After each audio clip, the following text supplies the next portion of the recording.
พื่อเป็นการจัดตั้งปฏิบัติวาระแห่งชาติว่าด้วยการแก้ไขปัญหายาเสพติด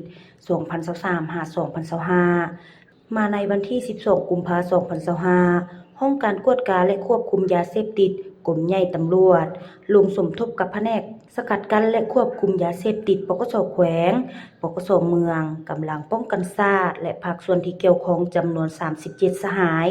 ลงเคลื่อนไหวกวดกาและทำลายสวนฝิ่นที่ประชาชนได้ลักลอบปลูกอยู่ขอบเขตบ้านน้ำผาน้อยเมืองลงแจ้งแขวงไสสมบูรณ์ซึ่งมีเนื้อที่1 กว่าเฮกตาร์ภายใต้การนำพาของท่านพันโทดารินสุดาจันทร์รองหัวหน้าห้องการกวดกาและควบคุมยาเสพติดกรมใหญ่ตำรวจวิธีการทำลายสวนฝิ่นในครั้งนี้แม่นใส่ผ้าถางไม้ฟาดและลกต้นอ่อนทิ่มเพื่อบ่ให้สามารถเก็บเกี่ยวเอาผลปลูกได้พร้อมทางนำเอาผู้ลักลอบปลูกฝิ่นมาศึกษาอบรมกล่าวเตือน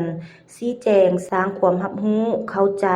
ต่อแนวทางของภาครัฐและผลร้ายของยาเสพติดซึ่งในระยะผ่านมาแผนกควบคุมและสกัดกั้นยาเสพติดปกส.แขวงได้เอาใจใส่ลงเคลื่อนไหวโฆษณาให้พ่อแม่ประชาชน